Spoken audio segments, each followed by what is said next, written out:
ahí. Luego todo eso se fue difuminando, pero de cuando en cuando, muy de cuando en cuando, surgen noticias, documentos, datos. Mi buen amigo Santi Camacho anda con la mosca detrás de la oreja hace unos meses y de vez en cuando me dice: oye, ¿por qué ahora todos los gobiernos están dando información con esta claridad? ¿Tiempo de crisis? ¿Tiempo de ovnis? ¿Es posible? Lo que ha pasado en España quizá tenga explicación, hay que dársela esta noche, si es posible. Guillermo León en la segunda hora ya nos informaba de la estación espacial, pero se han visto cosas. Y además cosas en una fecha donde se cumplían 35 años de esa mítica noche del 20 al 21 de marzo de 1974, de la que hemos hablado en alguna ocasión. Y ahora tenemos nuevos datos, esta noche nuevos datos. Luego os cuento qué fue esa noche brevemente para que comprendáis el interés de estos nuevos testimonios. Pero empezamos nuestros documentos con Bartolomé Olivares en las sierras de Córdoba, y esto se ha publicado en la prensa, pero a él no le hemos escuchado. Una grabación, un vídeo y cercanía. ¿Cómo empezaba todo? Pues fue esa noche. Quizá vosotros habéis visto también algo. Si es así, 7640, palabra clave milenio, o milenio3 con número @cadenaser.com. Escuchamos a Bartolomé, era una noche cualquiera y de repente se convirtió, se quebró, y seguro que ya es una noche diferente a todas las demás para él. Estaba solo, junto a su casa, en la sierra, es partícipe de una comisión ecologista de la zona, y allí en el cielo había algo. Eran sobre las 9 menos cuarto de la noche y bueno, llegué a una casa que tengo en el campo, está en un lugar bastante apartado y muy poco habitado. Y bueno, estaba el espacio totalmente oscuro y dejé el coche, las luces encendidas, y entonces entré a la casa, abrí la puerta y cuando salí pues veo a la altura de mi cabeza pues una luz bastante intensa y bueno, proyectando, iluminando todo el espacio a mi alrededor. Me quedé un poco como hipnotizado, ¿no? Para los que hemos crecido y estamos aquí ante este micro en este mismo instante hasta ahora, gracias al fenómeno OVNI, en parte, ¿no?, que despertó nuestra curiosidad infantil hace ya muchos años. En mi caso, pues se van a cumplir 26 años este año. Parece mentira, ¿eh? 26 años. Pues gran parte de mi vida ya ligado indiscutiblemente a ese fenómeno, del que casi nadie habla, pero de vez en cuando hay testimonios. Claro que sí. ¿Qué son? No lo sabemos, pero como decía este hombre, Bartolomé Olivares, casi hipnotizado ante ese resplandor. Aquello iluminó toda la comarca como si fuera de día. Sobre todo, lo que extraña de este caso es la cercanía. Entonces, cuando reaccioné, entré a la casa, cogí la cámara y ya grabé pues lo que era la parte final del avistamiento. Entonces, cuando el objeto fue descendiendo desde mi cabeza, yo creo que estaría a unos 3 kilómetros, lo digo porque hay unas montañas cercanas y se veía pues por la zona, y cuando fue bajando muy lentamente se oía como un zumbido bastante intenso, y cuando llegó a las montañas yo vi que por la luz que emitía pues que había como una nube de humo, ¿no?, alrededor. Y entonces cuando bajó ya se quedó todas las montañas, toda la zona esa iluminada, bastante intenso, y estuvo durante un rato, no sé si estaría 30 segundos o algo así, iluminado, y luego ya pues desapareció. Recibe una sorpresa interesante, y es la grabación, una grabación en vídeo, donde se ven bastantes cosas, estas. Y sí grabé un vídeo, que eso sí salió mejor, y entonces al visualizarlo pues ya vi realmente que había un punto central y había pues como una bola de fuego alrededor que parece que se movía, ¿no? Y luego lo he proyectado en un cañón, porque claro, en el ordenador al ser tan pequeño no se ve demasiado bien, y he visto como si tuviera unas aspas alrededor del círculo central, ¿sí?, como unas aspas de un molinillo o algo así, y se aprecia como, no sé, la sensación es un objeto como de tubo o algo así, no sé distinguir, pero vamos, lo que sí se aprecia es que yo pensaba que era como una luz que se emitía, pero parece que es un objeto y que de ahí pues sale como un humo o algo parecido. Todos con la mirada ahora mismo, si es posible, en el cielo, ese gran desconocido al final, de donde todos procedemos, materia de las estrellas. ¿Qué era ese objeto? Pues seguramente nunca lo sabremos, pero sí que hemos podido ver la filmación y desde luego el efecto es sorprendente, pero no desconocido. Las cámaras, cuando no fijan su zoom, generan esa especie de anillos dentro de un foco bastante grande, hay que decirlo. No tenemos referencia en muchas de estas filmaciones de lo que son... es de noche, claro, pero no se ven bien las montañas, el terreno, y eso lo hacen que sean complicadas, dudosas, difíciles de analizar, sinceramente. Hemos conocido otras muchas filmaciones, la famosa filmación de Trujillo en el 96, tantas otras, donde aparecían esos círculos, que no es que el objeto tenga apariencia biológica o esté dividido en círculos o sean tubos, sino que la propia cámara genera ese efecto al acercarse y alejarse y no poder fijarse en un punto fijo, porque eso está ahí, rondando. Ahora, estuvo muy cerca de la cabeza de nuestro amigo y de su casa, pero es que en Asturias, a esas mismas horas prácticamente, Carlos Barroso, y no es nuestro Carlos Cala Barroso, es una coincidencia curiosa, Carlos Barroso estaba en Asturias, fotógrafo aficionado, y también lo ve, pero es completamente distinto, no es un objeto sino dos, logra fotografiarlo, son discos, tienen luz por debajo, curioso, casi, quién sabe, a las mismas horas. Escuchamos Asturias, Carlos Barroso. Pues el martes pasado era una noche muy fría, pero estaba el cielo muy claro, como toda la semana estuvo así. Se estaba tirando unas fotos ahí en la playa, y había una zona de la playa por donde se metía el sol y otra que estaba más oscura, que es donde ya había oscurecido, más o menos la zona de las montañas. Y le estaba sacando las fotos a mi mujer y le digo, oye, ¿qué es eso que esas dos luces que hay ahí? O sea, no estaban a una distancia de estrellas, o sea, estaban más abajo, y ella los estaba viendo como yo, y cogí la cámara y vi cómo se movían en paralelo los dos, y que según iban girando, pues se inclinaban y luego se ponían rectos a medida que se iban alejando. Y se fueron metiendo otra vez como para la oscuridad, y pues fueron unos 12 segundos o así, y mi mujer está conmigo, los vio, y claro, yo decía, vamos, será algún avión, o será alguna historia. Y claro, no dábamos con lo que podía ser, porque los aviones pasaban por arriba y estaban dejando estela de humo, del frío que hacía de la noche, y esto no dejaba ninguna estela.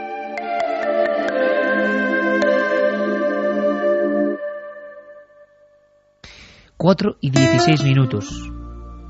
¿Qué vio nuestro amigo Carlos en Asturias? ¿Qué aparece en las fotografías? ¿Es algo tecnológico humano? ¿Es un satélite? A él le sorprendió y intentó, desde luego, captarlo, dejarlo para siempre en la memoria fotográfica. Al pasar la tarjeta al ordenador aparecía esto. Cuando las pasé al ordenador, ya entonces sí que ya no encontraba explicación, porque las vi, las amplié, y con un portátil que tengo normal, pues veía cosas raras, no era algo normal. Estaban como, yo calculo, el objetivo que tengo es un 300, yo calculo que estarían a 1 kilómetro de mí. A 1 kilómetro de mí, porque si no nos llegaría a captar ningún color con el objetivo. O sea, sería un punto. Entonces yo calculo que para captarlos como los capté, estarían a 1 kilómetro y a una altura bastante más bajo que los aviones. O sea, al principio era como si la luz la tuviesen solo por una parte de los, digamos que son una especie de discos, pues la luz estaba en la parte inferior y en la parte superior era más oscuro. Entonces solo veíamos la luz cuando cambiaban de posición. Entonces cuando se ponían, digamos, los dos, que veíamos los círculos, se veía mucha luz, pero cuando iban avanzando y se iban alejando, ya veíamos una rayita solo. 4:18, quizá tenga algo que ver, pero acabo de contener la respiración cuando en la pantalla de Carmen aparecen unas figuras terribles en el desierto del Perú. Vamos a ver si podemos dar los datos en cuanto podamos conectar con nuestro compañero Eduardo Herrán, el gran vigilante de las líneas de Nazca, figuras gigantescas, antropomórficas, auténticos, pero antes, astronautas. Si quieres te comento algunos de los avistamientos que nos han llegado. 7640, palabra clave Milenio, espacio vuestros mensajes, son milenio3 con número @cadenaser.com. Me llamo Aitor, soy de Fuenlabrada y trabajo de noche, y cuando iba para casa vi una ráfaga naranja a las 3 de la mañana. No le di mayor importancia. También nos dicen desde Bilbao, que se llama César, que gracias por hacer las noches de los vigilantes más amenas. Gracias a ti y a todos los vigilantes. Al hilo de lo que habéis comentado acerca de los posibles avistamientos de algo en el cielo, la tarde del martes 17 de marzo, os comento que serían aproximadamente las 20 horas, cuando me encontraba en la carretera que une Munguía, el pueblo donde vivo, con Bilbao, y se pudo observar nítidamente como un objeto que a mí en principio me pareció circular y anaranjado se desplazaba por el cielo a una velocidad constante y en un movimiento parabólico. Me quedé extrañado porque estaba demasiado alto para ser un avión y además no tenía las típicas luces de los aviones. La verdad es que en ese momento no le di importancia, pero ahora que habéis hablado del tema me he acordado de esto y os lo quería comentar por si servía de ayuda. Pues esto es hacer la radio todos juntos, interactiva e importante. Atención, que Santi pide paso. Pues sí, pido paso porque justo cuando estaba oyendo los testimonios de nuestros amigos, pues me he puesto a curiosear y resulta que en las mismas fechas en Estados Unidos se ha dado un incremento de actividad ovni, una oleada, lo que se conoce normalmente, absolutamente increíble, incluyendo avistamientos de objetos gigantescos de tamaño rectangular con luces o faros en las esquinas del rectángulo. Hablamos del mismo martes, mismo miércoles. Hablamos del mismo martes, mismo miércoles y de los días justo anteriores y justo posteriores. Estamos hablando, por ejemplo, dos ovnis moviéndose pendularmente en el horizonte de Oklahoma, Indiana, el día 18, pasando por encima de una carretera, Connecticut, 10 a 19, objeto triangular, volando extremadamente bajo. Hay dibujos que se parecen mucho a las imágenes y a los relatos que nos estaban dando los testigos que hemos entrevistado. Michigan, 15 de marzo, un poquito antes, un objeto triangular que no emitía ningún sonido y no tenía ninguna luz, pero se dibujaba perfectamente sobre el cielo iluminado. En fin, estoy viendo un dibujo incluso del testigo. Es curioso porque justo en el otro lado del Atlántico, en las mismas fechas, pues también había un incremento de cosas extrañas en el cielo. A mí me emociona particularmente hablar de todo esto. Hay muchos amigos que de vez en cuando escriben, yo casi ya no puedo ni contestar pues por mil cosas, pero leo de vez en cuando algunos mensajes que nos llegan y que dicen, Iker, has olvidado el fenómeno ovni, nunca hablas de él. No, es el fenómeno ovni el que tiene que aparecer. Si aparece yo lo cuento. Caramba, ¿cómo voy a olvidarlo si es parte indivisible de mi peculiar vida? Y particular emoción cuando, no sé, uno oye estos testimonios, puede haber de fondo lo que sea. Ahora Santi comenta esto, Carmen da más datos de amigos y encima Yerén nos pone algo que en el fondo para mí resuena todo este fenómeno, este Alan Parsons genuino.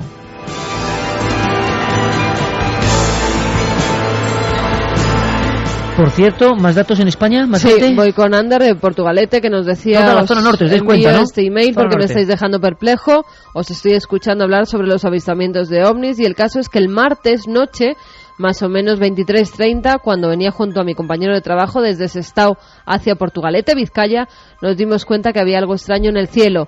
Era como un tipo de helicóptero por las aspas, pero no hacía ruido alguno y tenía bastante luz y nos llamó la atención, pero yo no le di importancia hasta hoy. Muchas gracias por la buena noche que me estáis haciendo pasar. Un saludo. Pues gracias a ti por la información, porque esa información es vital, absolutamente imprescindible para que haya esta emoción particular ahora mismo.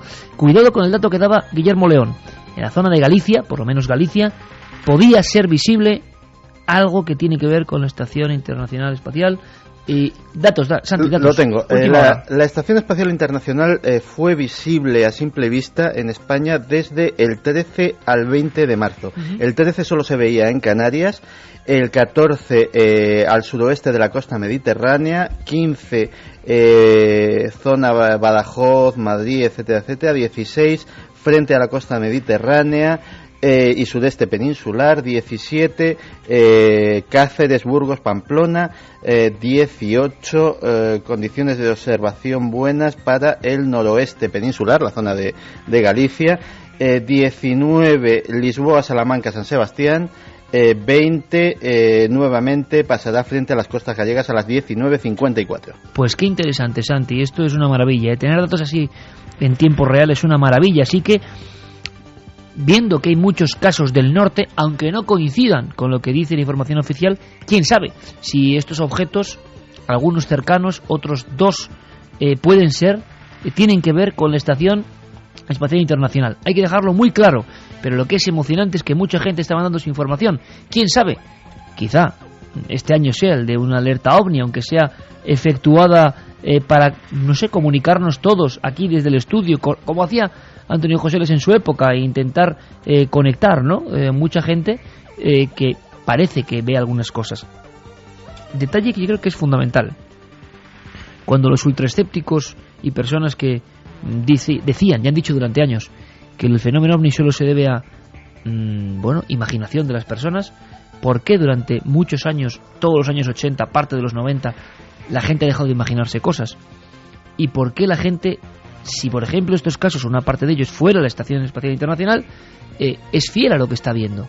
Cuando esos casos de cosas que se ven son tan absurdas, están cerca de tierra, no tienen que ver, ¿por qué entonces hay que dudar de los testigos y no cuando ven algo que es explicable? En fin, yo os hablaba de que era marzo del 74, lo he contado 1000 veces porque yo creo que es una noche mítica, que en diferentes puntos de España, casos muy cercanos, como decía ahora Santi, de objetos aterrizados, quemando el campo. Sorprenden en Sevilla un viajante de comercio, sorprenden a un camionero salmantino que sale en todas las portadas de periódicos. La Guardia Civil en NASA investigan los rascones y huellas no ya de un objeto, sino de un objeto posado y de unos seres. El chofer de la Diputación de Cádiz, esa misma noche, horas después, también tiene una noche de terror cuando se encuentra con un objeto parecido, una luminaria posada también, y un individuo de aspecto extraño, extraordinario, y eso hace que la CIA incluso motive el retraso de la libertad sobre los ovnis en España, a grandes rasgos. Bueno, pues como lo hemos comentado en alguna ocasión, para mí ha sido emocionante que gente como Antonio, vamos a llamarle Antonio porque es vamos a decirlo así, un cargo importante, alto, y quiere mantener un poco el anonimato, pero bueno, hemos hablado con él, tenemos todos los datos, y era un niño, y a él le saltó algo, ¿no? Dijo, caramba, empezó a calcular, y eran esos días de marzo de 74, y este caso nunca ha salido a la luz, y sería uno más, sería quizá el cuarto caso. Me parece interesante. Podríamos titularlo como titulaban en aquella época, ¿no? Como un objeto que casi se proyecta contra un grupo de niños. Los niños pensaron que iba a chocarse contra ellos. Ocurrió en las afueras de Mérida, marzo del 74. Sería un caso más de una noche excepcional. Antonio, este es su recuerdo. Me acuerdo como si fuera ayer porque era una noche, era por la tarde, nosotros solíamos irnos a jugar allí a la pesquera. Me acuerdo porque llevaba incluso el uniforme, una zona que está entre el río Guadiana y la zona de las viviendas, ya eso no existe. Estamos hablando ya de hace 35 años. Ya estaba oscurecido, ya era la noche cerrada, sería las 9 o las 9 y pico de la noche, no mucho más, porque sobre las 10 todo el mundo tenía que estar en casa. Y uno de los amigos, yo no recuerdo bien quién fue, nos invitó a todos a que miráramos al cielo. La verdad es que miramos todos, porque la verdad dio un grito tremendo, y quizás yo fue uno de los que más tiempo me quedé mirando, pero vamos, venía directamente hacia nosotros, o sea, no venía en horizontal, sino que venía directamente hacia nosotros. Directamente hacia nosotros, un grupo de niños con el uniforme del colegio, a las afueras de Mérida, en la noche en la que en diferentes puntos de España se vivió algo que acabó en los expedientes oficiales del ejército español y que hemos sabido, pues prácticamente 20 años después, todo lo que había pasado con detalle cuando hemos visto esos informes. Este caso nunca se registró, y si se registró, no está. Pero esos niños miraban al cielo y de ahí bajaba un objeto naranja. Ellos creían que casi los iba a tocar, los iba a rozar. Y era una cosa anaranjada, llevaba una estela. Salimos todos corriendo de tal manera que ninguno pasó por encima de las piedras, todos nos metimos por el fango. Llegamos todos sucios arriba a la zona de las viviendas y la verdad es que nos quedamos asombrados y después incluso se quedó una estela. Pues nuestros padres nos creyeron porque una señora también lo vio y la verdad es que aquello nos quedó, unos días totalmente impresionados, tanto que tardamos mucho en bajar a la pesquera y cuando bajamos la primera vez fue una tarde, muy temprano, y todos creíamos que lo que fuera estaba allí, porque lo vimos muy cerca, o sea, no sabemos, lo hemos comentado, pero lo hemos comentado cuando éramos niños, y nunca supimos lo que era, simplemente era una cosa redonda, anaranjada, venía a una velocidad tremenda, creíamos que iba a impactar contra nosotros, no que pudiera pasar por encima de nosotros, sino que iba a impactar contra nosotros. Y cuando llegamos a la pesquera, efectivamente, creíamos que aquello o había caído allí o algo había quedado. Creíamos que iba a impactar contra nosotros. Suena a caso de otra época, ¿verdad, Santi? Y es un caso de otra época. Pues sí, además me estaba trayendo unos recuerdos muy buenos, porque recuerdo cuando era niño que mi abuela me contaba. Mi abuela se crió en Fuensalida, en la provincia de Toledo. Estaríamos hablando de los años 20. Que ella venía un día con un cántaro y iba andando por un camino y de repente vio que algo se le venía encima desde el cielo, y tanto fue así que se arrojó al suelo y tiró el cántaro y el contenido, que no sé si sería agua o leche o vaya usted a saber lo que te haría por lo propio de una actividad campesina, ¿no? Y lo contó y su madre no la creyó y le pegó tremenda paliza por haber derramado aquello. Y muchos años después, ya siendo mayor, empezó a oír las historias de platillos volantes y entonces supo que era aquello que se le había venido encima desde el cielo y que casi decía que se la había llevado por delante, ¿no?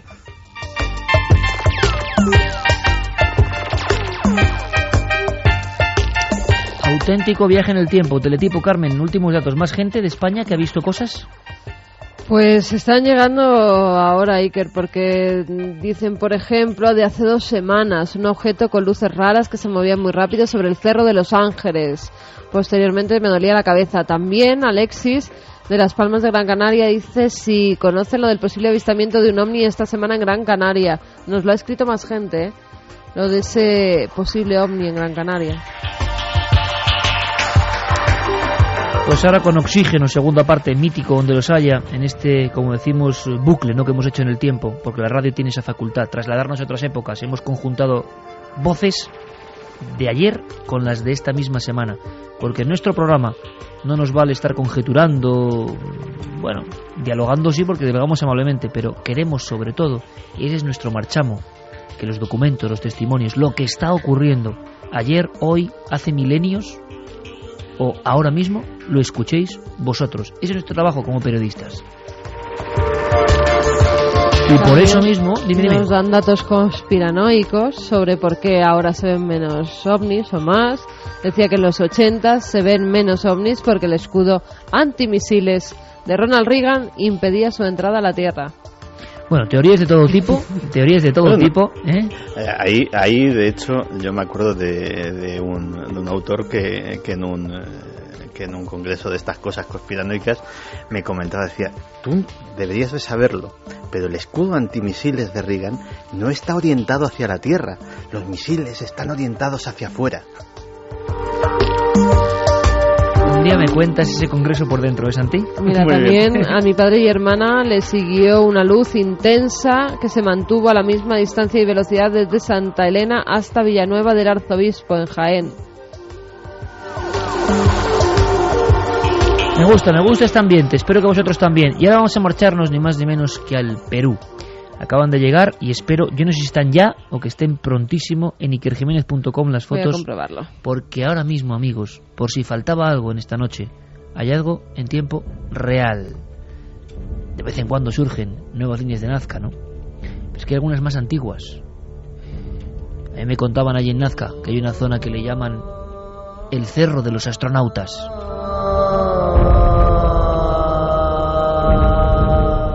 Creadas antes del nacimiento de Jesús. Hay líneas, lo han sospechado siempre, más antiguas que las Nazca incluso. Hay una cultura de nombre los Paracas Cavernas. Los Paracas Cavernas generaban un tipo de figuras incluso con relieve.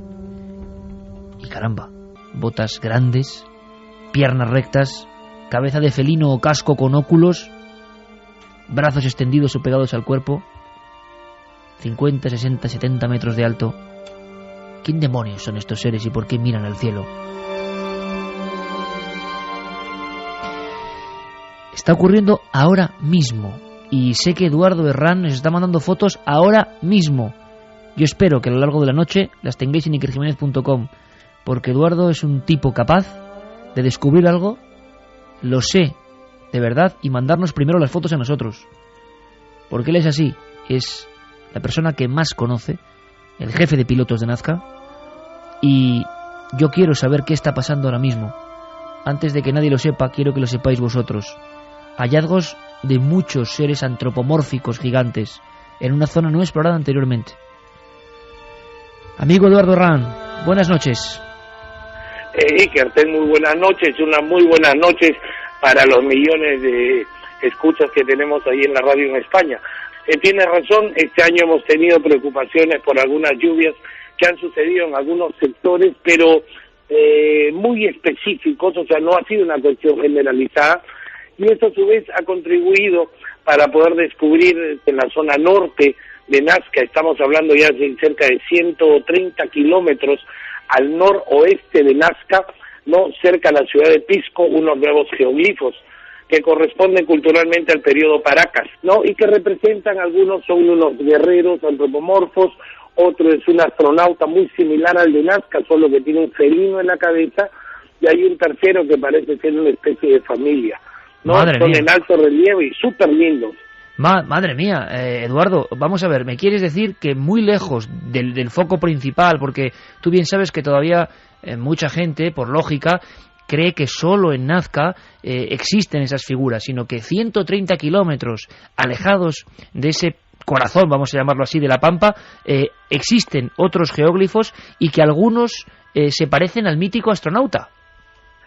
Sí, así es, creo que es muy similar en la fotografía, espero que ya la tengan colgado en la web, ¿no? Y sería muy lindo que todos nuestros amigos que escuchan tu sintonizado programa puedan tener acceso vía internet a estos nuevos descubrimientos. En realidad tienes muchísima razón. Si bien es cierto que la zona de mayor concentración de geoglifos está ubicada a 450 kilómetros al sur de Lima, también es cierto que el arte de dibujar en los cerros no solamente abarca esa zona, sino que por la zona norte, no estamos hablando de los valles tanto de Ita como de Pisco, también se han descubierto, hemos descubierto en los últimos años evidencias, pero de culturas anteriores a los nazcas. Hablamos de los Paracas necrópolis y Paracas cavernas, que habitaron también la costa sur del Perú desde el año 800 a.C. hasta el 100 a.C., que es cuando aparece recién la cultura nazca, ¿no? Oye, Eduardo, Es sí, una cosa importante, de qué, para que la gente se haga una idea, ¿qué tamaño tienen estas figuras, las antropomorfas, por ejemplo, que son las que pueden más impresionar? Así es, el antropomorfo con cabeza de felino tiene alrededor de 90 metros de largo por Madre 60 metros de ancho.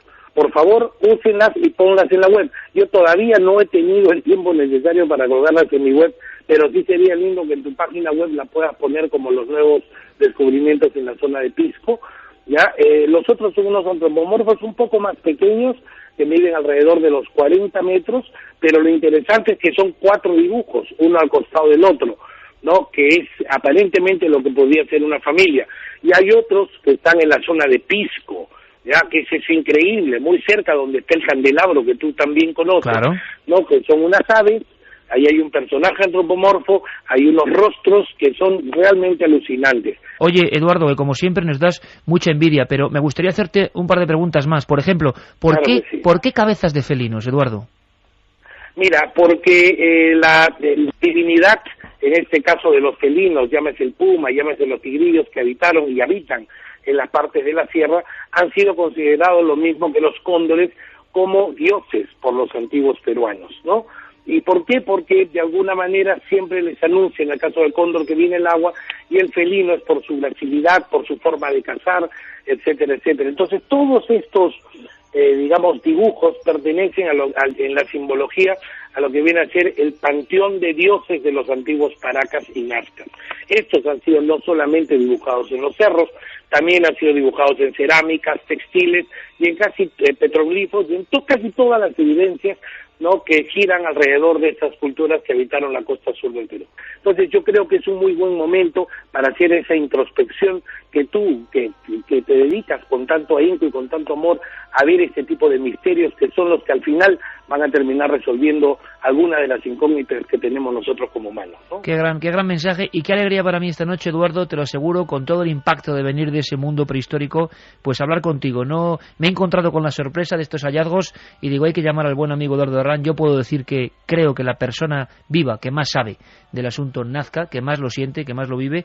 Y oye, una última cosa, porque tenemos, sabes, mucha gente del Perú aquí en España escuchando, ¿no? Es que también se ha difundido que algunas de las líneas o figuras, aparte del descubrimiento, ha habido daños. ¿Es esto cierto?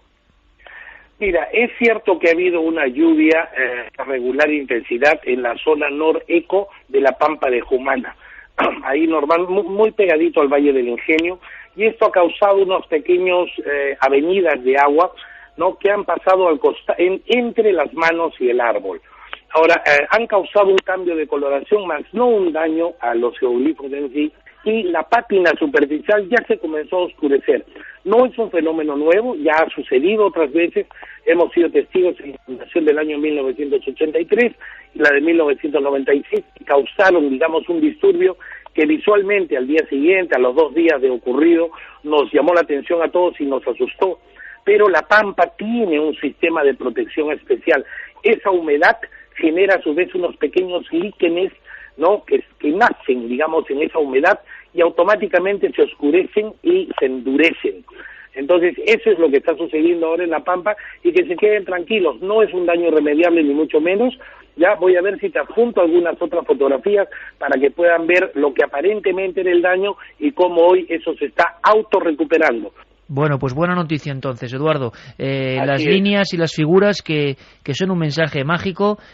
Aprovechamos para toda la buena gente y amigos del Perú para mandarles esa buena energía. Y Eduardo, este verano sí, no puede pasar. Tenemos que sobrevolar ese mundo que creo que es uno de los grandes secretos y misterios y que algo nos quiere decir y que, como tú muy bien has dicho, en este tiempo aparente de zozobra podemos mirar a los ojos de esas figuras y maravillarnos y seguro que aprender algo nuevo y encauzar nuestro rumbo. Un fortísimo abrazo desde España. Perfecto, Iker, y quiero darte una última buena noticia que se llama Herodiana. Estamos comenzando a funcionar desde la ciudad de Pisco. Ajá. Porque hemos detectado que el mejor tour aéreo que se realiza para ver toda la historia de los geoglifos, desde que es muy limitado, pero ahora desde la ciudad de Pisco, es una operación que acabamos de comenzar hace una semana, para poder conocer todos los geoglifos, tanto de Pisco como de Ica, Ocucaje, Palpa y Nazca. Es un vuelo súper completo que estoy seguro que ahora que veamos en el verano tienes que venir y conocer con nosotros, ¿sí? Oye, nos guardéis un pasaje ahí en Herodiana, ¿no, Eduardo? Pero por supuesto, hermano, estás tú invitado y todo el equipo de producción. Ya estamos sobrevolando con aviones de última generación, los Caravan nuevos, porque las líneas de Nazca se merecen eso. ¿Sí? Genial. Eduardo Herrán, querido amigo, suerte, un abrazo y gracias como siempre. Listo, maestro, un fuerte abrazo para ti y un muy fuerte abrazo a todos los oyentes de tu programa.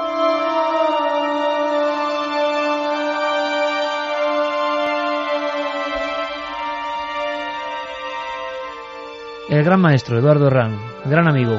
¿Qué ves en esa foto? Está ya en la web, está en ikerjimenez.com. 2 líneas, esa, nuestra web, y Nazca News de noticias.com, la web de Eduardo. Es increíble la figura. Las ha subido al blog de ikerjimenez.com, ahí las ha subido Guillermo León. Las ha subido ya. Es increíble, 90 metros de altura, quizá una de las figuras casi llega al nivel del gigante de Atacama, como ciclópeo. Bueno, es que es algo increíble. Como si tuviera la cara con 3 puntas o 4 puntas, un ojo en medio, 2 grandes alas, el cuerpo, las patas como quebradas hacia arriba y al lado hay un mono que parece estar yéndose de su lado con un gran ojo y con la cola hacia arriba. Y luego esas botas del otro astronauta que es idéntico casi a ese famoso astronauta que mira al cielo antes de las líneas de Nazca. Os prometí la exclusiva y ahí está.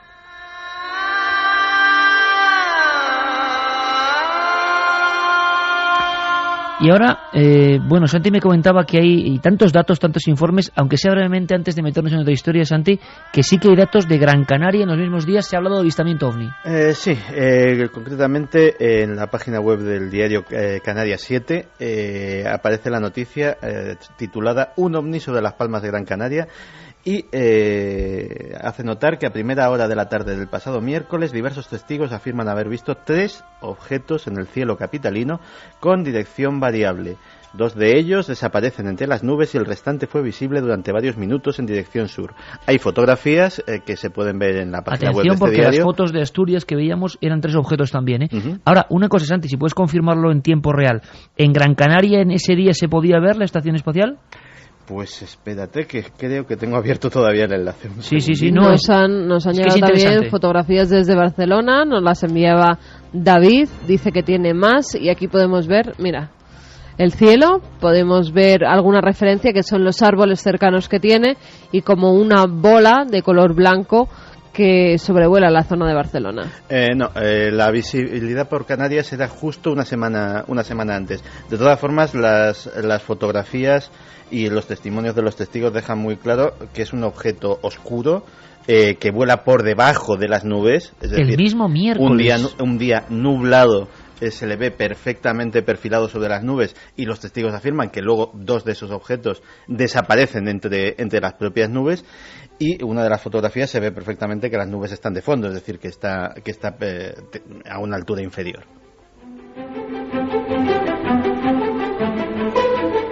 En fin, datos sorprendentes, están llegándonos un montón de noticias y de información sobre lo que ha pasado en esos días polémicos.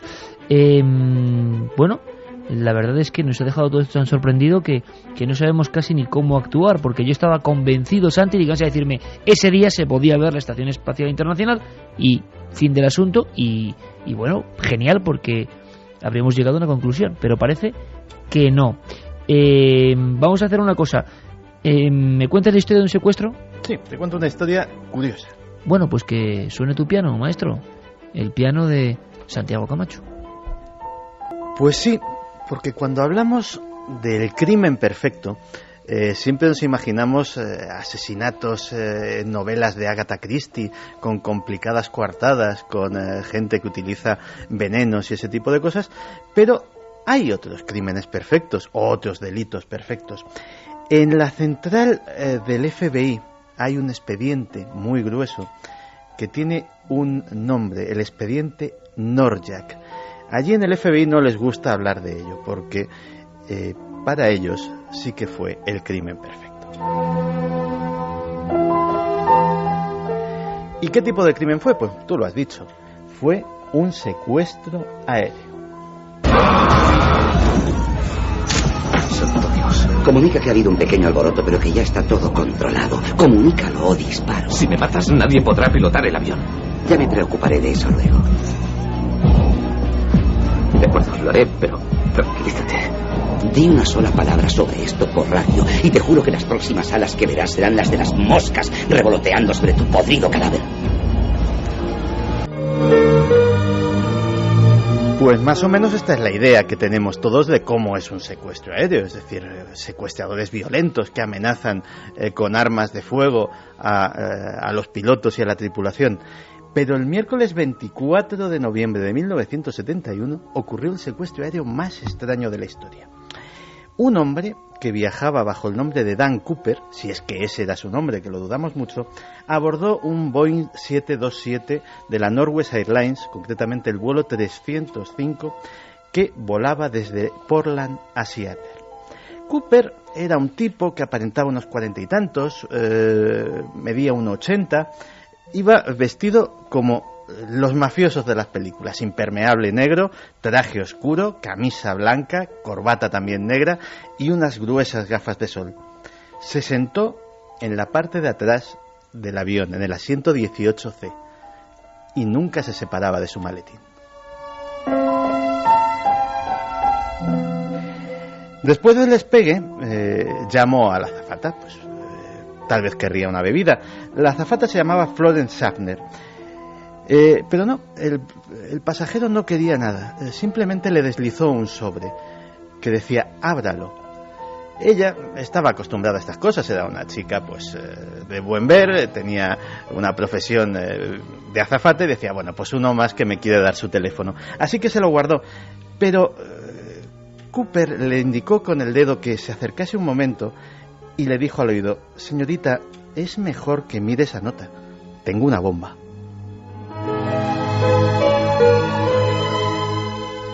La nota decía así: tengo una bomba en mi maletín.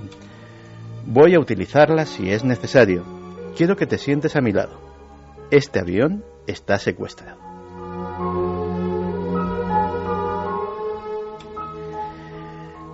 Por si cabía alguna duda, Cooper abrió el maletín y efectivamente allí había cables, lo que parecían cartuchos de dinamita, una batería. Desde luego, si era una bomba simulada, estaba muy bien simulada. Así que empezó el juego de todos los secuestros aéreos, el juego de las demandas. Bien, ahora, ¿qué hacemos? ¿Cuál es el plan? Porque tendréis algún plan, ¿no? Todavía no. No hay planes de emergencia para esta situación. Es algo que no se ha contemplado. Pues ya puedes empezar a contemplar. Esta es una jodida situación que hay que desjoder a la voz de ya. A través de la azafata y por medio de la radio de la cabina, sin que se diera cuenta ninguno de los pasajeros, el desconocido pidió $200.000 en billetes sin marcar de 20, 2 juegos de paracaídas, uno principal y otro de emergencia. Todo ello debía de estar en el aeropuerto de Seattle para cuando llegase el avión. También un camión para que repostase y pudiese despegar. Si no se cumplían sus demandas, la bomba haría explosión. Si contaba con todo lo que había pedido, dejaría marchar a los 36 pasajeros.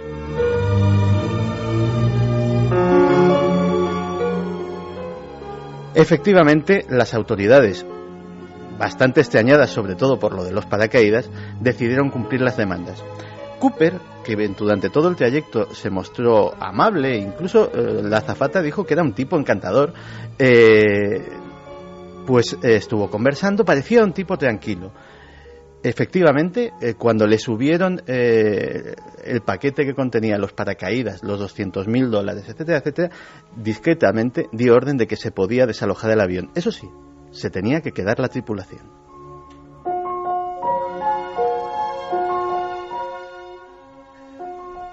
Indicó a los pilotos una ruta en el mapa. Les indicó que la cabina no tenía que presurizarse, que tendrían que volar lo más despacio y lo más bajo posible. Cuando esas demandas se cumplieron, al llegar sobre cierta zona del estado de Washington, los pilotos notaron que la rampa trasera empezaba a abrirse. Cooper había saltado. Y nunca más se volvió a saber de Cooper. Durante 8 semanas se rastrearon aquellos bosques sin dar ni rastro de él. El FBI, la versión oficial era que Cooper no podía haber sobrevivido a ese salto. De hecho, varios años después, Brian Ingram, un chaval de 8 años, encontró en un río cercano $2.800 en billetes de 20 de las series correspondientes a aquellos del rescate que estaban por allí. Eso podía indicar que se había ahogado, tal vez, pero algunos expertos forenses dijeron que esos billetes, los patrones de descomposición, no coincidían para nada con la fecha del secuestro. Alguien los había dejado ahí para hacerse pasar por muerto. La última noticia la tenemos de otro niño excursionista que en 2004 encontró en la zona, enterrado, un paracaídas. El crimen perfecto a veces sí existe. Sencillamente magistral. Yo estaba viendo, me estaba imaginando la cara del tipo con el maletín a medio abrir. De Madrid, que ha metido en la cama a su perrita y a sus 4 cachorritos porque está pasando mucho miedo con eso de las apariciones. Bueno, pero viene acompañada, ¿no? Bueno, pues que nos mande una foto de su perrita y de sus 4 cachorrillos, que nos encantan. Y ahora que llega Semana Santa, por Dios, que no abandonen animales, que ya está bien. Que siempre que tenemos vacaciones, a quien más nos quiere, a quien no nos falla nunca, a ese abandonamos. Pues eso, que no lo hagan. Que iremos siempre en contra de esos que abandonan animales. Albert y Connie nos dicen: hemos visto esas fotos en vuestra página y no nos parece un fantasma en la carretera, sino más bien una imagen de alguien que pasó por allí en algún momento. En cuanto a la imagen de Escocia, es demasiado física, es decir, demasiado palpable. Creemos que se trata de alguien asomado que estuvo por allí. Todo nos parece demasiado tangible para ser espectros de otro mundo. Pues seguramente la clave la de Santi Camacho una vez más, porque no estamos acostumbrados. Nuestro archivo más profundo mental no ve imágenes de fantasmas en color porque hemos ideado una imagen del fantasma como algo que viene de otro tiempo. Y quizá no, quizás sea un estertor que está ahí todavía, ¿no? Bueno, fíjate, Joseba nos estaba escuchando desde un parking en la M6 cerca de Carlisle, en South Valley. Ando mirando por las ventanillas del camión y no voy a pegar ojos. Por la carretera con los romanos. Los romanos, cuidado con la Mira, de los romanos nos hablaba Carmen de Soria, que decía: la legión romana que aparece en Inglaterra solo se le ve medio cuerpo y bajo la carretera discurre una calzada romana. Jolín, pues encima romanos con medio cuerpo. Ya es lo que faltaba. ¿De arriba o de abajo? Igual de terrible. Vamos, Iker, a dar los ganadores de La Casa de los 7 Pecados, ese libro que sorteábamos esta noche. Sabéis que hemos tenido a Maripau Domínguez, su autora, en la primera hora de Milenio 3, esa que empezaba a la 1, que ya casi son las 5. Pues vamos con los amigos que han ganado. Arturo desde Logroño, que nos decía: el lugar físico donde se levantan este tipo de edificios no es elegido al azar, es la clave del misterio, es conveniente estudiarlo. Otro es para Segis de Oviedo, que dice: 3.000 muertos al año en carretera en nuestro país son demasiados como para que no sucedan situaciones fantasmagóricas. ¿Nos estarán avisando? Y el último es para Jesús García, que nos decía: Madrid es una ciudad de luces y de oscuridad al mismo tiempo. La clave está en saber mirar las claves. Un saludo y espero poder leer pronto el libro. Pues Jesús, ahí lo tienes para que lo leas. Un abrazo. Y aquí regresamos con un sinfín de noticias, de informaciones y habitualmente con nuestra faltriquera repleta de cosas que casi nadie cuenta. Por ejemplo, claro, todo el mundo ha fotografiado, quien ha pasado por allí, claro, este edificio, se ha puesto a su sombra, a su era, ha intentado viajar un poco en el tiempo. Una de las maravillas del mundo, a qué duda cabe, ¿no? La Alhambra. Pero yo sé bien que hay muchas historias que ni siquiera Washington Irving u otros contaron. Yo sé bien que el embrujo de la Alhambra va mucho más allá y a veces entronca directamente con los temas que nos ocupan y que nos interesan, esos temas donde el misterio aparece.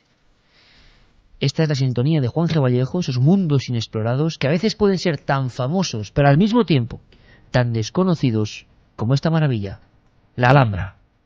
He observado que generalmente cuanto más ricos han sido los habitantes de un edificio en los días de su prosperidad, tanto más pobres y humildes son los que viven en los de su decadencia, y que los palacios de los reyes concluyen con frecuencia sirviendo de asilo a los mendigos. La Alhambra se encontraba en ese triste estado de decadencia.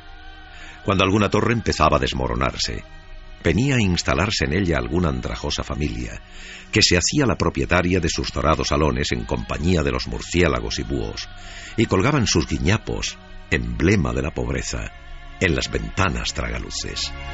A comienzos del siglo XIX, un escritor avezado, aventurero, Washington Irving llegó a la ciudad de Granada y de repente contempló como encaramado en un valle se encontraba un palacio que parecía un palacio sacado de un sueño. Y es que dicen que hace muchísimo tiempo había un sabio persa que uno de sus escritos comentó que había podido visitar ni más ni menos que los jardines de Irem, unos jardines que había en medio de la península arábiga en los que solamente podían entrar los hombres que eran prácticamente inmortales, los sabios, los poetas, aquellos que conocían los secretos de la Biblia, del Corán, de los textos sagrados.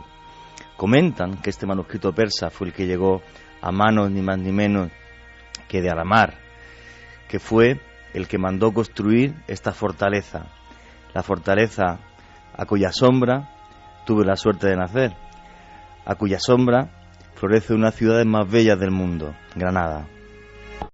La Alhambra, que significa la roja porque está construida con el barro que se saca del mismo monte de la Sabica.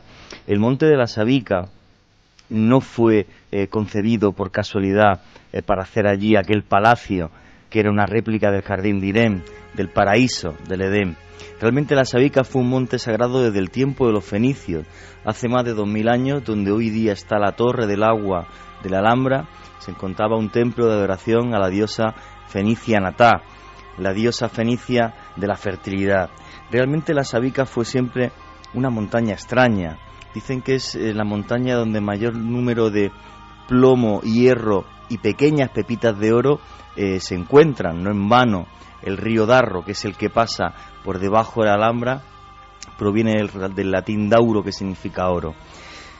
Ese mundo de ensueño que ven todos los años miles y miles de personas, sigue ahí, desafiante, lleno de mil secretos que han hecho que mentes prodigiosas, como por ejemplo del pintor Makesher, cuando vio en aquellos azulejos dibujos sin fin, los imitara para hoy día que toda la gente del mundo pudieran ver esos cuadros que, al igual que los azulejos de la Alhambra, no tienen ni principio ni fin. Principio ni fin realmente tienen las leyendas y los orígenes misteriosos de la Alhambra.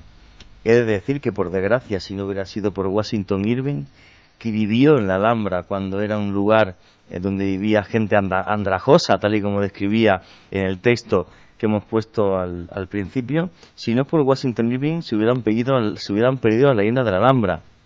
Un libro del que no podemos ya saber cuántas ediciones y en cuántos países se ha publicado.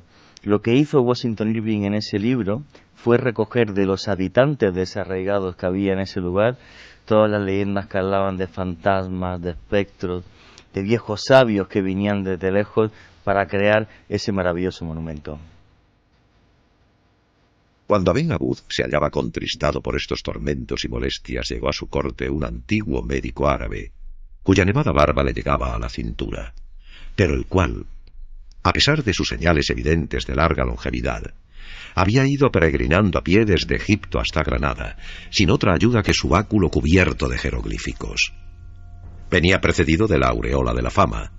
Se llamaba Ibrahim Eben Abu Ajib, y se le creía contemporáneo de Mahoma, pues era hijo de Abu Ajib, el último compañero del profeta. Una de las cosas que sabéis que siempre me mueve, buscar la historia de los inmortales.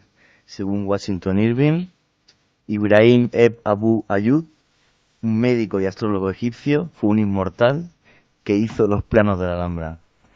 Cierto, secreto, misterio, posiblemente nunca lo sabemos. Según cuenta la leyenda de Washington Irving, recogida de la gente que vivía en la Alhambra, lo único que pidió a cambio de hacer los planos, de planificar este maravilloso monumento, es que le dejaran una pequeña cueva en la que él pudiera meditar el monte mágico de la Sabica. Es una de las maravillosas historias que tiene la Alhambra. Lo curioso es que Alamar, guiado por este egipcio que comentan que traía textos que había sacado de una sala debajo de las pirámides, y está recogido en este libro del siglo XIX, pues reflejó en la Alhambra realmente parte de la arqueología sagrada que aparece en otros libros como son la Biblia.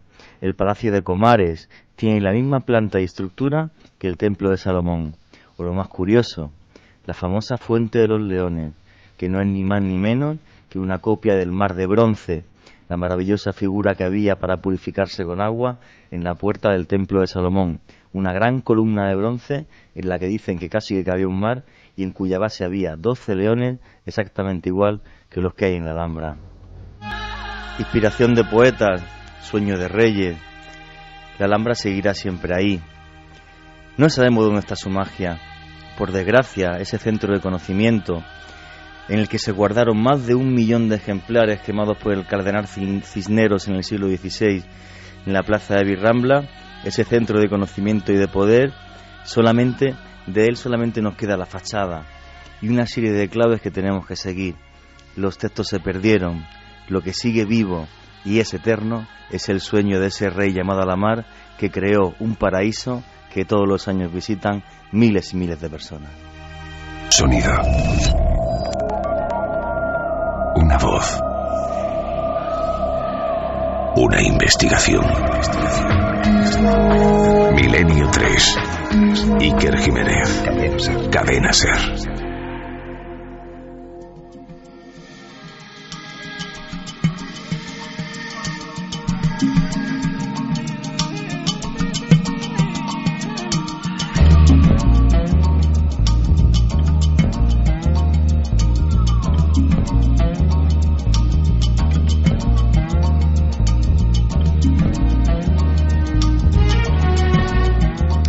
Y 18 minutos, Carlos Ródenas, que nos pone esta maravillosa banda sonora de Planeta Encantado, aquella serie de JJ Benítez con una música, de verdad hay que decirlo, absolutamente inspirada.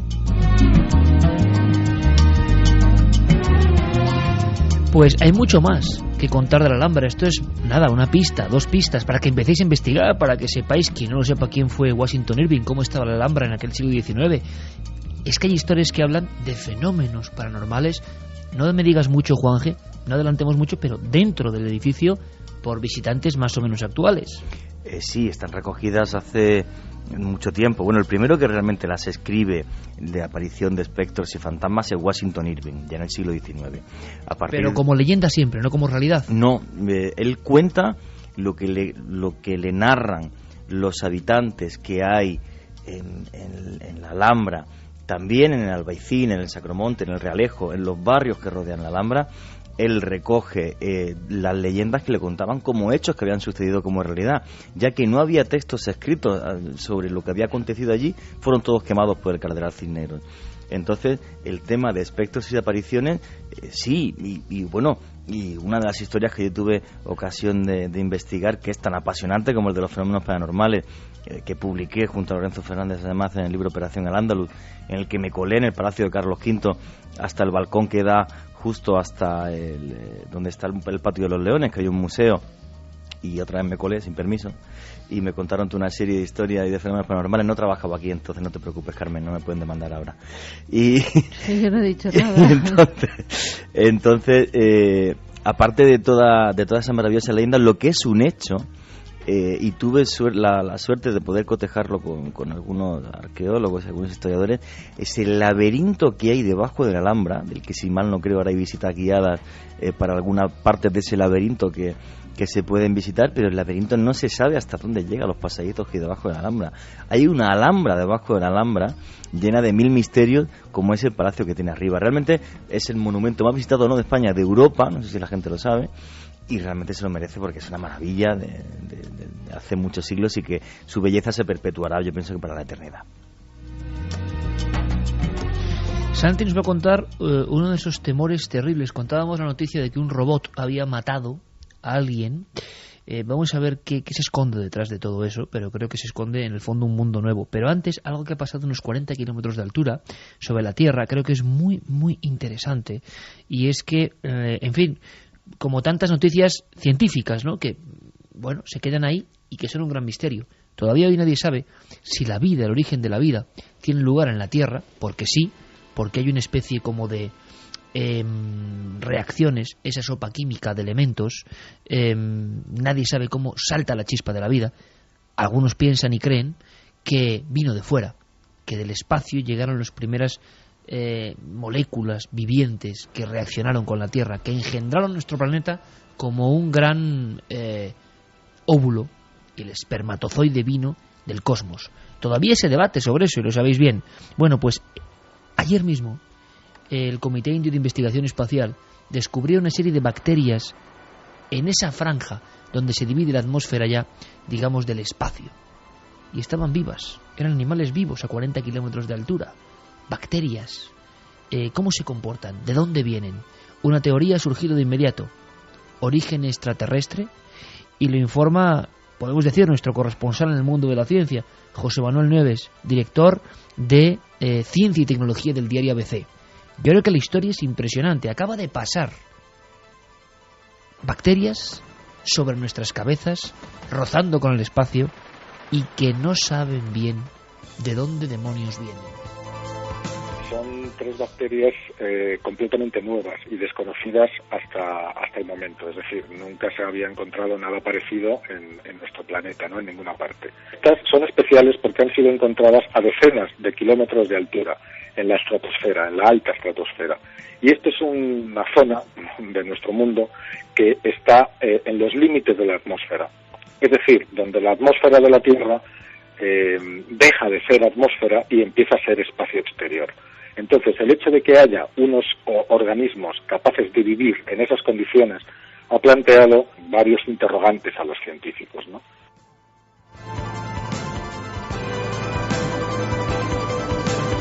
Claro, claves y enigmas científicos de lo más diverso. ¿Qué son? ¿Por qué están ahí? ¿Por qué resisten las temperaturas, las circunstancias? ¿Proceden de nuestro sistema en el fondo? ¿Han mutado o es que vienen de fuera? Y si vienen de fuera, ¿qué hacen bacterias al margen de nuestra vida cotidiana? donde iniciaron su chispa de la vida. Esas extrañas bacterias, aunque el resto de la información en estos días las aparte por completo y nos preocupemos de otras muchas cosas, están ahí y están siendo examinadas. El experimento, curiosísimo, José Manuel Nieves nos lo cuenta. El experimento consiste en que a medida que el globo va subiendo, va tomando muestras de aire en unos cilindros metálicos, y este globo concretamente lo ha hecho entre 20 y 40 kilómetros de altura. Los cilindros, que han sido 16, una vez que están llenos de aire, son lanzados a la Tierra, caen en paracaídas y son recogidos por los científicos. Aquí es lo importante, porque 2 laboratorios independientes, distintos, han analizado las mismas muestras, y los 2 laboratorios han encontrado lo mismo. Han encontrado varias colonias de bacterias, en concreto 12 colonias de bacterias diferentes, ¿no? 9 colonias eran conocidas, pero estas bacterias además se veía que tendían a morir. Sin embargo, de las 12 colonias, 3 de esas colonias no morían. Una de las características más importantes que tienen, y por eso pueden vivir a esas alturas, es que son extraordinariamente resistentes a los rayos ultravioleta. Y esa característica es la que ha hecho sospechar de un posible origen extraterrestre. Aquí nos recorría, y más con esta maravillosa música de Alan Parsons, pues un escalofrío en el espinazo, ¿no? Cuando José Manuel Nieves decía, no mueren. Y no es la primera vez que hablamos de animales que no mueren, pero es que estos están a 40 kilómetros de altura. Y mientras las bacterias ya conocidas morían, estas resistían. ¿Qué son exactamente?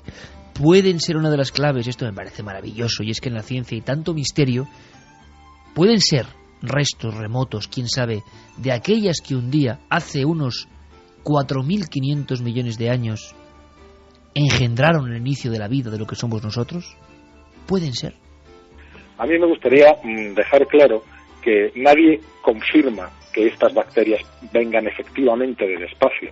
Lo que sí se confirma es que las bacterias, en algún momento de la evolución, tuvieron capacidad para sobrevivir en el espacio.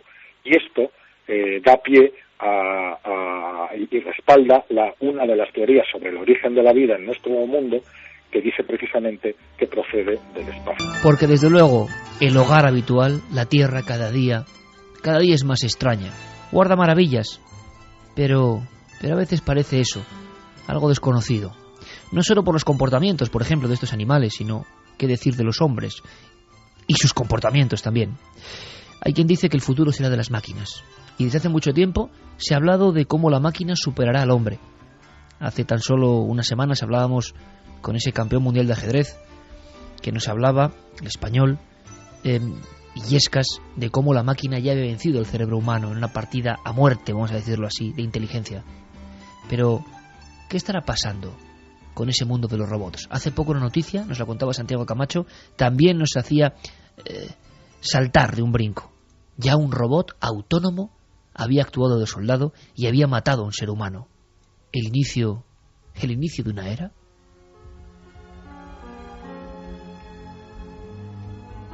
No sé si alegremente, pero voy a ponerme un café. ¿Quiere un café? ¿Ah? Susan, los robots proporcionan protección. Por el amor de Dios, ¿sabes lo que puede provocar este robot? Podría hacer añicos la fe humana en la robótica. ¿Y si esto sale a la luz? Imagina las devoluciones en masa por culpa de una paranoia irracional y los prejuicios.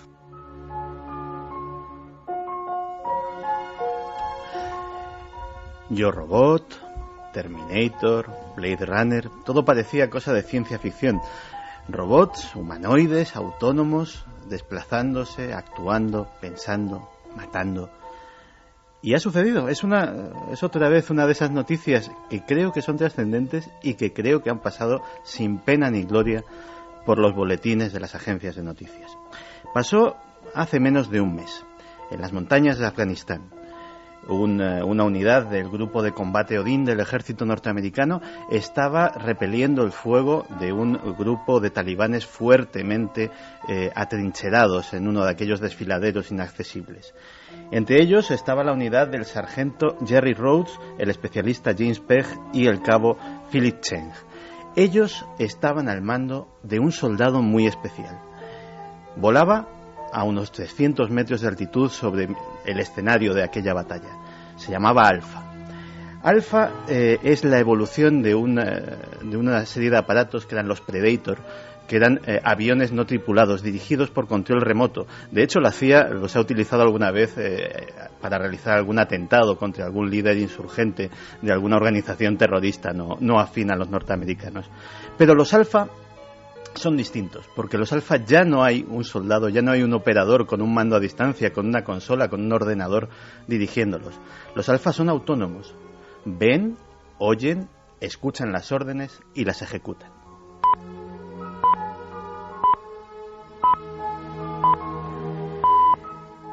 Este Alfa en concreto en aquella ocasión recibió una orden muy precisa, unas coordenadas y sencillamente neutralizar todos los objetivos de la zona. En lenguaje eufemístico militar, matar a todo ser humano que hubiera en aquel lugar. Y el Alfa, pequeño, mucho más pequeño que cualquier avión de combate, pero armado hasta los dientes, cumplió con precisión quirúrgica aquel cometido. Ese día, el ser humano entró en una nueva fase. Por primera vez, una entidad pensante, no humana, había matado a alguien en una guerra.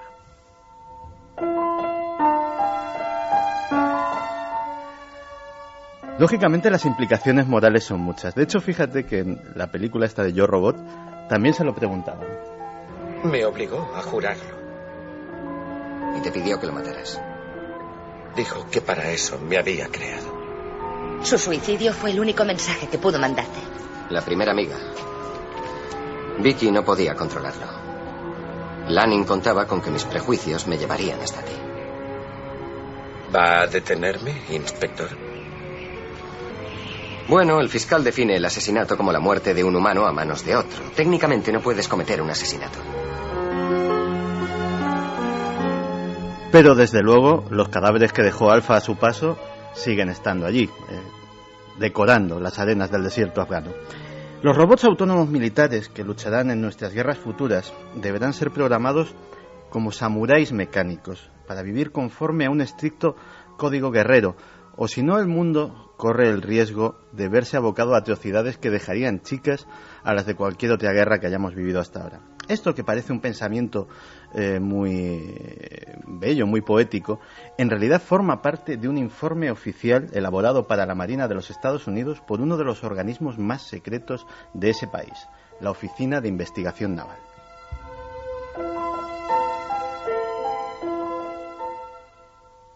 El informe, que es el primer trabajo serio sobre la ética de los robots militares, ya se habla de eso, prevé un rápido avance hacia un escenario en el que los robots sean lo suficientemente inteligentes como para tomar sus propias decisiones en el campo de batalla y trazar las tácticas para cumplir las órdenes, que pueden ser muy generales, como en el caso que acabamos de citar, que se les hayan dado.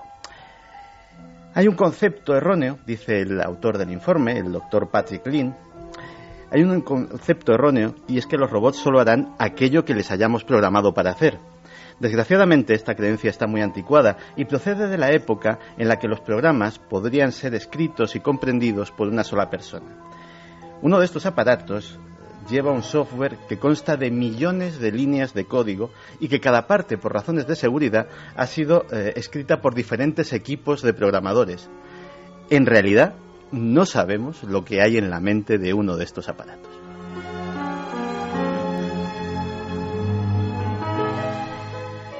Una rica variedad de escenarios se pueden esbozar con todo lo que hemos dicho hasta aquí.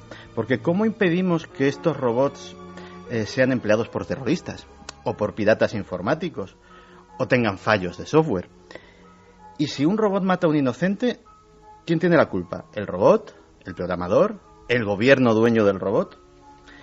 ¿Se debe implementar en estos robots un interruptor de suicidio? Y si es así, ¿cómo funcionaría? ¿Quién lo accionaría? ¿Quedaría su propio fin a criterio del propio robot?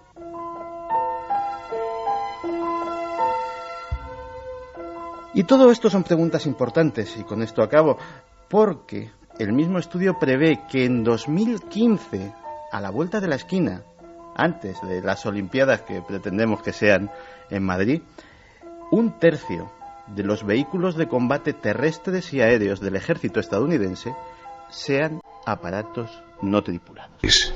Cadena SER. Pues un poco de alegría, que no viene mal, después de lo que acaba de contar Santiago Camacho. Santi, me quito el sombrero, porque si algo quiere este programa, y creo que intentamos hacerlo, y yo, pues tengo que decirlo, ¿no? De vez en cuando, yo me siento muy orgulloso de lo que se cuenta aquí, de cómo se cuenta y de la gente que lo cuenta. Es, bueno, que hay muchas cosas que se olvidan rápidamente, que el marasmo informativo tan rápido, tan global, tan hegemonizado, olvida. Y son cosas que nos hacen pensar. Bueno, algunos vídeos, algunos documentos para que Juanje se ponga a investigar. Yo creo que hay un temazo sobre los buitres. Oye, en fin, yo con respeto a todo el mundo y tal, pero los ataques de buitres parece que se han filmado y que son tremendos. Había una vaca y un ternerillo que la vaca acababa de parir. España, El ternerillo parece que había nacido muerto, estaba tirado a un lado de la vaca y enseguida los buitres carroñeros iban a comerse tanto casi a la madre. Claro, es que la vaca se encontraba pues muy mal estado de salud, parecía, porque el ganadero parecía que la estaba cogiendo de los cuernos para ver si se levantaba o no se levantaba, y enseguida más de 40 cuervos, más de 40 buitres que acuden a comerse tanto al ternero como a ella. Y la gente nos hablaba y nos mandaba información y nos decía que el problema es real, ¿eh? Sí, que el problema, además, nos decían, soy de Fuentemayor, provincia de La Rioja. Hace 50 años, cuando yo era pequeño, los amigos íbamos a las muleras cuando se tiraba una mula muerta para ver a los buitres. Nos acercábamos a ellos a unos 4 metros y jamás nos han atacado.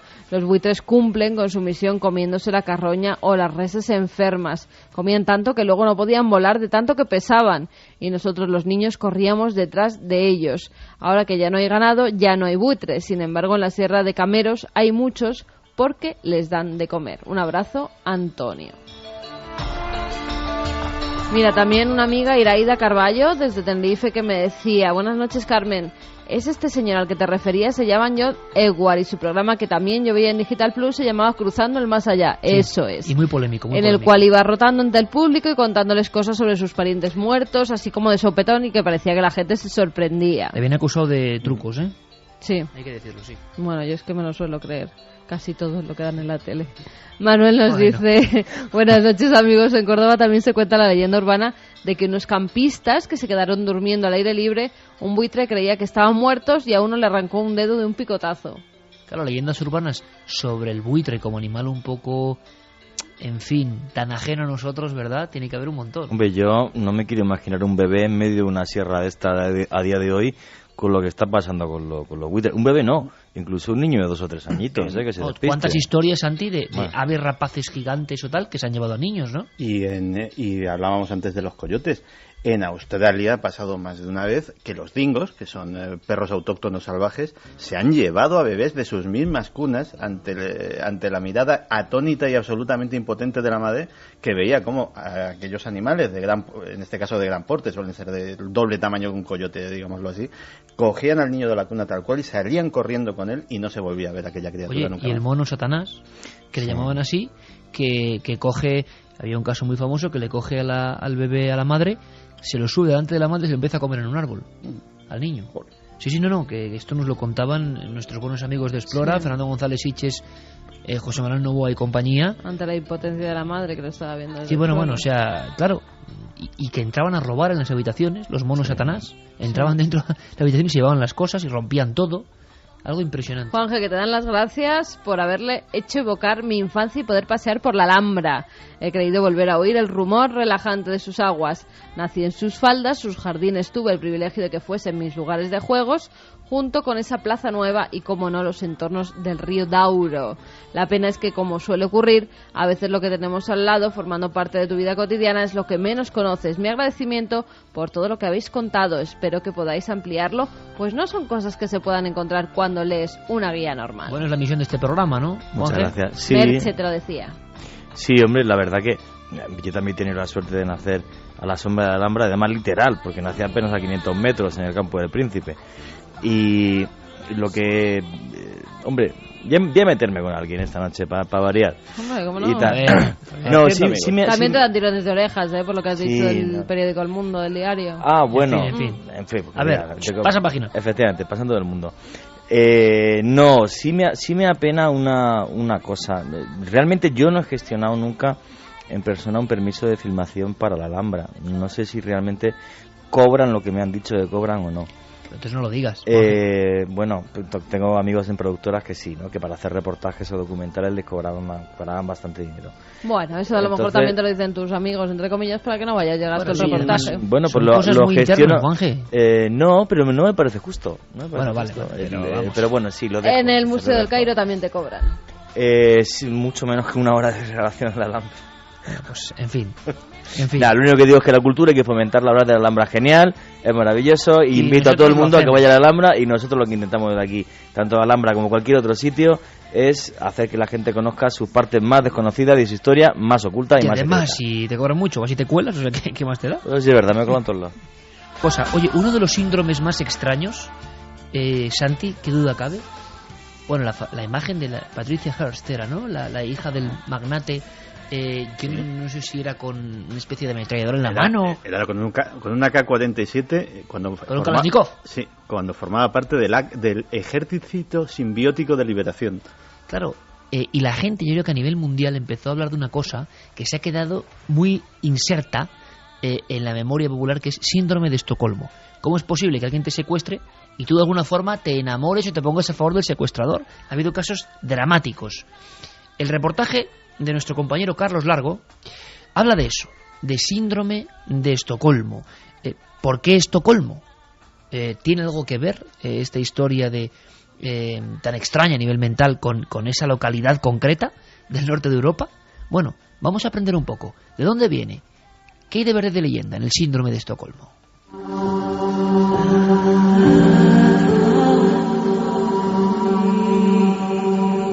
Elaine la acostó.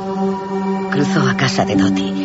Volvió a casa y Amanda ya no estaba. ¿Quién se ha llevado a mi hijita? Nunca le ha hecho nada malo a nadie.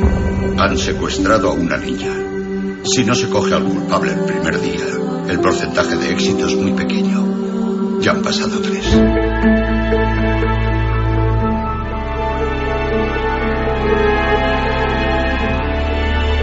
Muchas trágicas historias comienzan de esta manera. Una desaparición, una ausencia, un secuestro, una peligrosa situación por la que ninguno de nosotros querríamos pasar. Les informamos desde la casa en Los Ángeles de Daniel Pearl, el periodista que ha sido secuestrado en Pakistán. Lo importante para nosotros es encontrar a su esposo. Una ciudad en la que hay tanta gente. ¿Cómo encontrar a un hombre en medio de todo esto? Combatiremos a los secuestradores con secuestros.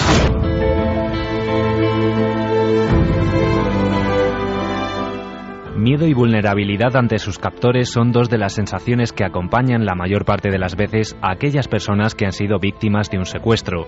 Sin embargo, en otras ocasiones, la capacidad de supervivencia del propio individuo motiva la aparición de una fuerza contraria que lleva al secuestrado a identificarse con su raptor. Es lo que los especialistas conocen con el nombre de síndrome de Estocolmo. Escuchamos a Elizabeth Gimona Martí, psicóloga del ISEP Clinic Vilanova, y a Jaime Gutiérrez, psicólogo y criminalista perteneciente a la Sociedad Española de Criminología. Es un estado psicológico en el que la víctima de un secuestro o bien una víctima de una agresión o que una persona ha sido detenida contra su voluntad desarrolla, digamos, una relación de complicidad, incluso de simpatía hacia el agresor. Depende de muchos factores. Depende de que, en principio, se establezca una relación especial entre el secuestrado y el secuestrador. Esta situación hace que la persona secuestrada, una víctima, dependa totalmente del secuestrador. Y esa dependencia es lo que hace en ciertas personas que incluso puedan llegar a sobrevalorar la figura del secuestrador. ¿Por qué? Porque todo lo que haga el secuestrador será, para bien o para mal, lo que marcará el resto de la situación, ¿no?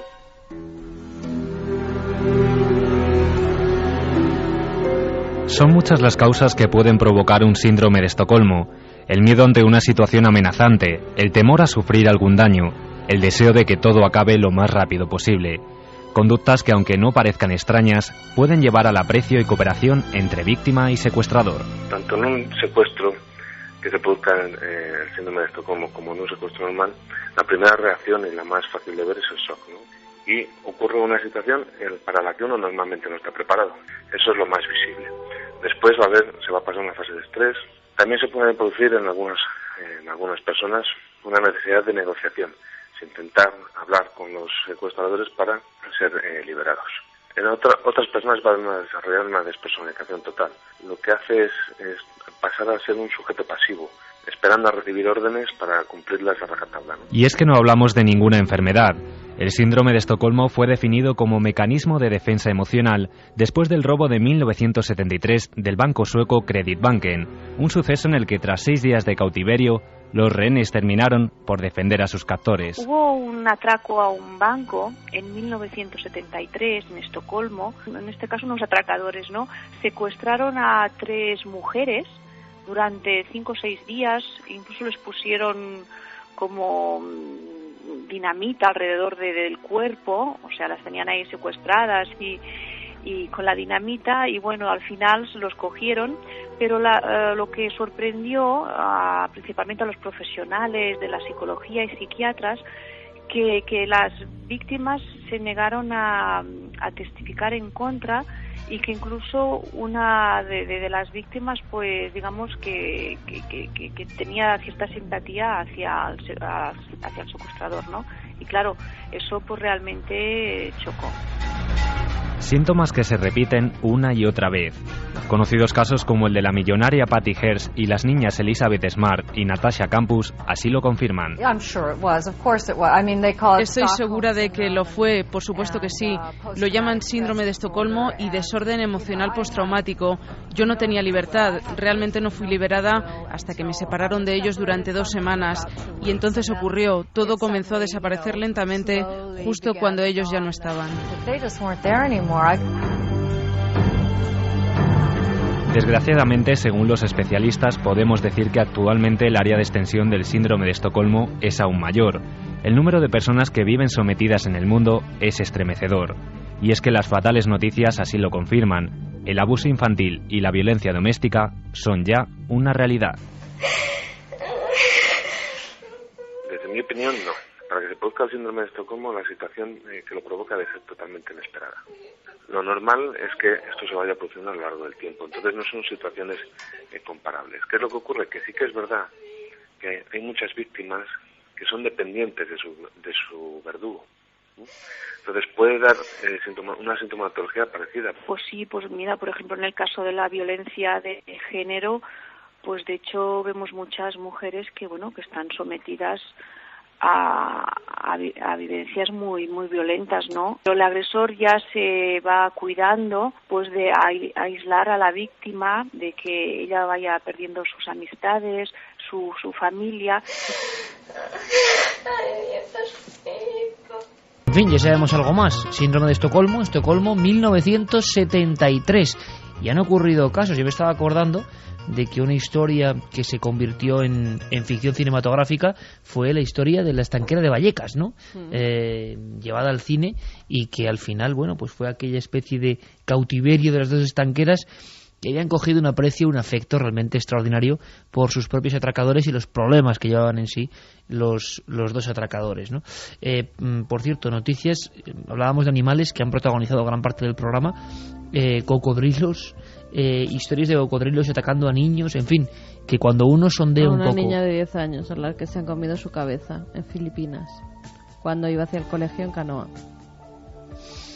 En fin, y nos contaban que había incluso osos que se llama oso de montaña, no sé si azulado o alguna cosa así, lo contaba Fernando González Siches, que bajaban hasta los centros comerciales y husmeaban en los cubos de las basuras, y todos los colorantes aditivos de la comida humana son para ellos ya tan potentes con su olfato y demás que ya no quieren otra cosa, ya no quieren cazar, ya no quieren hacer nada, y entonces lo que quieren es eso. Eso empezó a pasar con el oso yogi, y no es broma, porque el personaje del oso yogi... Bueno, es que me dijo Fernando que era como el oso yogi. No, es que además era en el bosque de Yellowstone. Efectivamente. Y de hecho hicieron el personaje del oso yogi en su momento porque... los osos de Yellowstone estaban con las tortitas de... Claro, el problema era que los osos eran extraordinariamente dóciles, y la gente empezó a alimentarlos. ya los excursionistas de aquel parque nacional empezó a darles. Cuando no les daban, ya los osos empezaron a robar, como hacía el oso Yogi, a robar en las cestas de picnic, a robar... Caramba, y de ahí nace el personaje. Efectivamente. Santi, eres la leche, perdona que te diga. Y de esa anécdota, los dibujantes pues sacaron al personaje. Era Yogi y Bubo con esas montañas de panqueques, ¿no? Que eran tremendos, daban mucho hambre de niño. Y de sándwich. Caramba, de ahí nace. Bueno, una cosa importante, nos queda un viaje por la historia rápido, express, de 4 minutos, y luego acabaremos con los últimos mensajes. Nacho Ares, ha habido un congreso de especialistas científicos para por fin acabar con el enigma de Colón. ¿Lo habrán conseguido? No Nacho creo. Ares, informativo de la historia.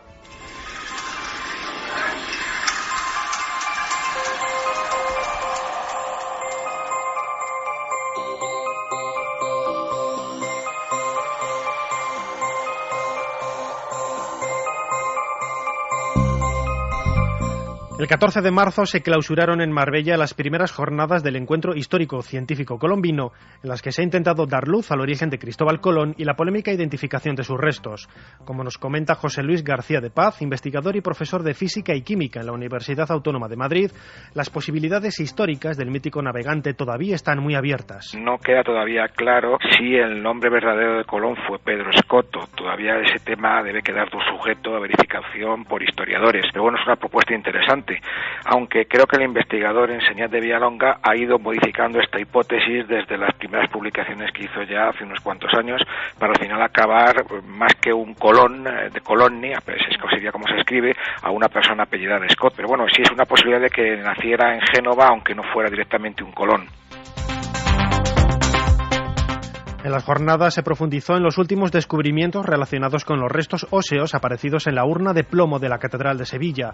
Lo que ya nadie parece negar es que los huesos encontrados en esta ciudad y estudiados hace pocos años sí pertenecen a Cristóbal Colón.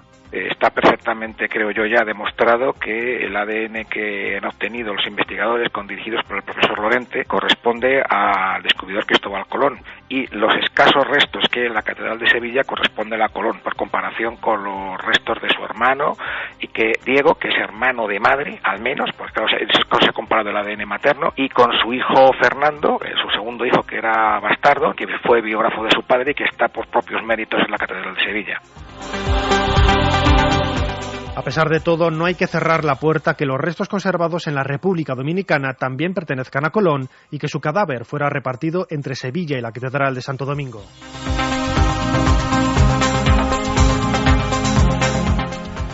La momia del hombre de los hielos, Otzi, descubierta en los Alpes italianos en 1991, exhibe por primera vez todos sus tatuajes en una página web. Son más de 50 y el verdadero significado de estas extrañas marcas sigue siendo un enigma. Nos habla de ello Mercedes González, directora del Instituto de Estudios Científicos sobre Momias. El tatuaje normalmente se suele hacer con dos finalidades. Una es la cultural, pues para determinar si se pertenece a un clan, el estatus que tienes dentro, también para marcar un determinado momento en la vida de una persona, pues como puede ser el paso de la infancia a la juventud, la maternidad. También se hacen algunas culturas en señal de duelo por la pérdida de un ser querido, y en otros se hace como una práctica terapéutica. Encontrado a 3.200 metros de altitud, este cuerpo de unos 5.000 años de antigüedad ha sido sometido a varias sesiones fotográficas en las que se han tomado 150.000 imágenes en un ámbito de 6 grados bajo cero y una humedad relativa del 98%. Y hablando de la momia de Otzi, es difícil pensar que se hiciera con una finalidad cultural, porque los tatuajes que tiene realizados están hechos en zonas que normalmente no están a la vista. Pero bueno, eso nos dio una indicación de que podía haber sido realizados con una práctica terapéutica. Gracias a los estudios radiológicos que se le hicieron, pues se ha podido demostrar que efectivamente padecía de una serie de patologías óseas que están justo bajo las zonas que han sido tatuadas. Todos podemos ver los tatuajes de Otzi en la página de internet www.icemanphotoscan.eu.